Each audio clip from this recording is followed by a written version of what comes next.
नमस्कार, स्वागत है आपका मेरे चैनल में। मैं आशीष सिंह। आज मास्टरिंग गो लैंग्वेज की 12 पार्ट में हम देखेंगे कि गो स्ट्रक्चर कैसे वर्क करता है, कैसे हम रियल वर्ल्ड डेटा मॉडल्स बना सकते हैं। तो चलिए शुरू करते हैं। हमेशा की तरह मैंने डॉक्यूमेंट बना रखा है एक, इसका लिंक मैं डिस्क्रिप्शन में दे दूंगा।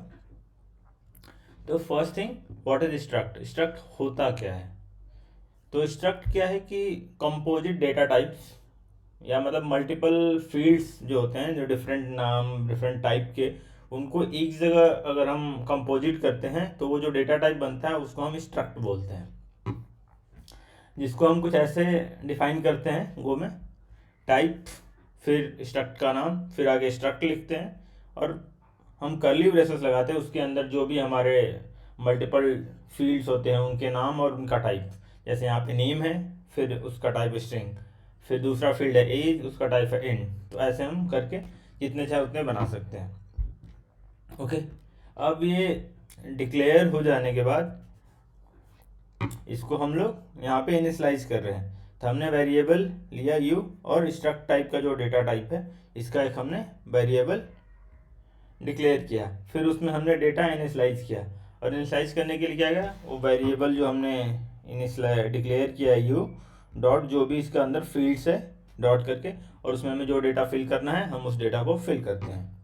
ओके, तो यहाँ पे u dot name equal to Ashish, u dot age equal 28 किया।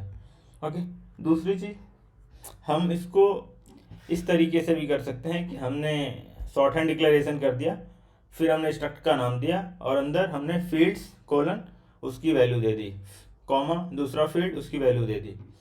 तो यहाँ तो फील्ड के थ्रू दे रहे हैं। अगर हम फील्ड के थ्रू नहीं दे रहे हैं तो हम जिस ऑर्डर में डिक्लेयर किए हैं उस ऑर्डर में कर सकते हैं कि फर्स्ट वैल्यू चला जाएगा नेम को, सेकेंड वैल्यू चला जाएगा एज को। ओके, चलिए इसको हम ट्राई कर लेते हैं कोड में। तो काम करते हैं, हम ये टाइप ले लेते हैं और इसको हम डिक्लेयर कर देते हैं यहाँ। अब फंक्शन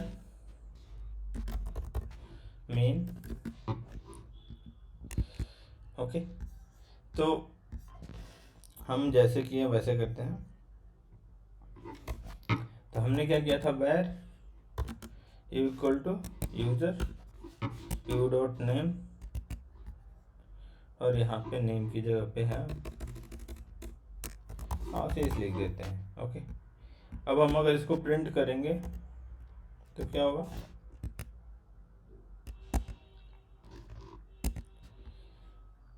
और ये हम यूजर को प्रिंट करते हैं। तो गो रन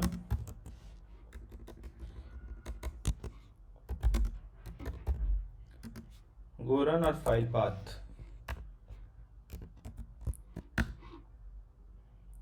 ओके, तो नेम आशीष हो गया, एज 30 हो गया, आ गया। ओके, अब दूसरी चीज़, हम ऐसे भी डिक्लेयर कर सकते हैं। तो ऐसे डिक्लेयर करने के लिए लेट्स हमें काम करते हैं, यहाँ पे यू के बजाय अभी u1 कर लेते हैं। ओके, और यहाँ पे कुछ और लिख लेते हैं, लेट से राहुल, और एज लिख लेते हैं लेट से 30। तो अभी हम अगर fmt डॉट प्रिंटलन करें तो हमें क्या होगा, दूसरा मिल गया, नेम राहुल, एज 30 हो गया। तीसरा हमारा क्या था डिक्लेयर करने का तरीका, u2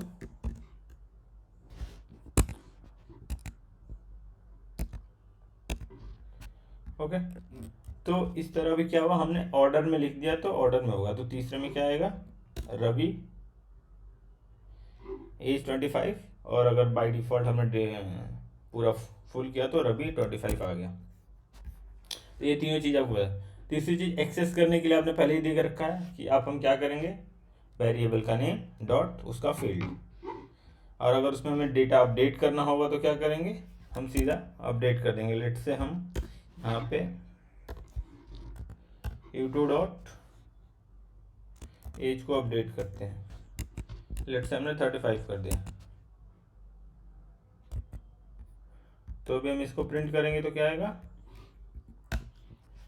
यहाँ पे देखें अपडेटेड एज 35, और अगर हम पूरा का पूरा स्ट्रक्ट प्रिंट करते हैं तो रवि 35 आ रहा है। ओके, तीसरी चीज, हम उसको स्ट्रक्ट को पॉइंटर के थ्रू भी एक्सेस कर सकते हैं, और जब भी हम पॉइंटर के थ्रू उसमें डेटा अपडेट करेंगे तो बाय डिफॉल्ट वो ओरिजिनल डेटा में स्टोर हो जाएगा। मतलब पॉइंटर का काम ही है कि वो मेमोरी पे जाके चीज़ें अपडेट होती हैं। तो लेट से ये फंक्शन बनाते हैं हम।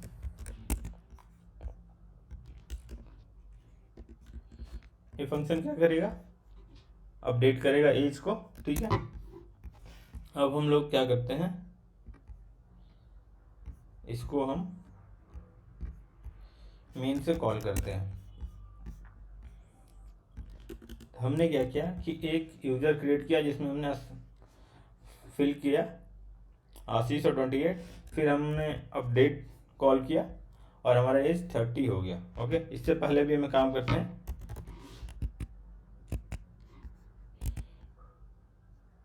ओके, तो हम नेम और एज प्रिंट कर रहे हैं ताकि हमें पता हो कि हमारा एज अपडेट हो रहा है पॉइंटर के थ्रू।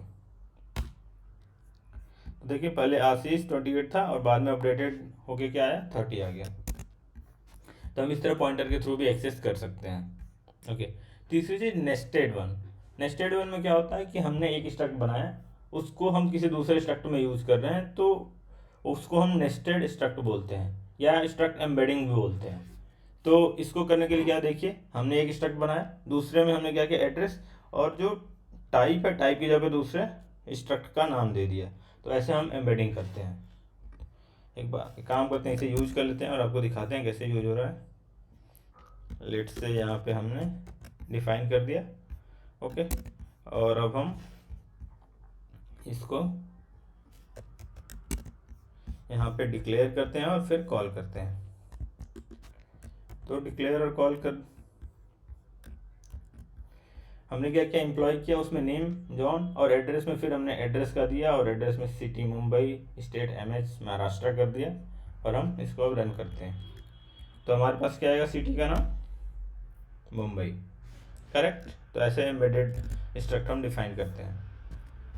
तीसरा क्या, एनोनिमस। इसमें हमने स्ट्रक्ट का नाम नहीं दिया, तो डायरेक्टली हम स्ट्रक्ट को डिफाइन कर रहे हैं, उसमें इनिशियलाइज भी कर रहे हैं और डेटा को सीधा एक वेरिएबल में फिल कर दे रहे हैं। और इसमें हमें स्ट्रक्ट का नाम नहीं है, तो आफ्टर यूजिंग दिस वन हम इसको दोबारा स्ट्रक्ट को बना नहीं सकते यूजिंग द नेम। तो हमने स्ट्रक्ट डिफाइन किया और सीधा हम इसको यूज कर लेते हैं। एनोनिमस का यही है कि हम डायरेक्टली यूज कर पाएंगे।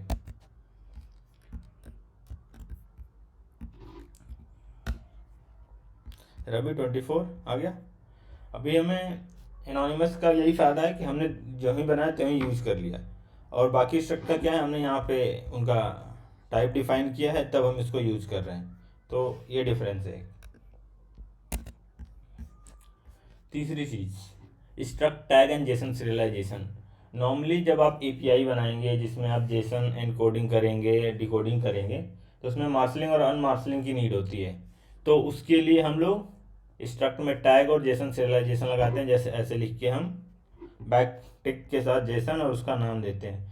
तो जब भी हम एपीआई हिट करते हैं तो इंटरनल गो कॉल्स में ये नाम यूज होता है जो स्ट्रक्ट में डिफाइन होता है, पर जब जेसन को रिटर्न करना होता है तो ये नाम रिटर्न होता है। तो इसको एक बार हम लोग देख लेते हैं। इसको हम यहाँ पे पेस्ट करते हैं और ये चीज़ हमें एक बार के लिए बाहर लेके जानी पड़ेगी। ओके,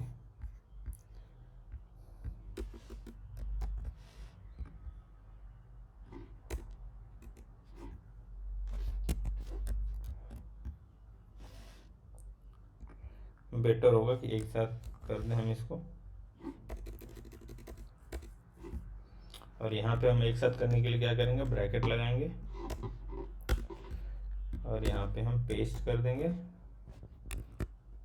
ओके, और हमने यहाँ पे क्या किया, इसको कॉल किया किरण 8 डेटा जेसन मार्शलिंग। तो अभी जब आउटपुट आएगा वो जेसन फॉर्मेट में आएगा क्योंकि हमने यहाँ पे मार्शल कर दिया, मार्शलिंग और अनमार्शलिंग कर दिए। तो जब मार्शलिंग कर देंगे तो वो जेसन फॉर्मेट में देगा स्ट्रक्ट का। यहाँ पे आउटपुट आया फुल नेम किरण ग्रेड 8, करेक्ट। तो आपको मार्शलिंग और अनमार्शलिंग लाइक जेसन में स्ट्रक्ट में टैग और जेसन सीरियलाइजेशन कैसे यूज होता है पता चल गया होगा। तो आज के लिए इतना ही। अगर आपको वीडियो अच्छा लगा तो लाइक करिए, शेयर करिए अपने दोस्तों के साथ, कॉलीग के साथ, और चैनल को सब्सक्राइब भी कीजिए। अगर कोई डाउट हो तो कमेंट भी करिए। Have a nice day. Thank you.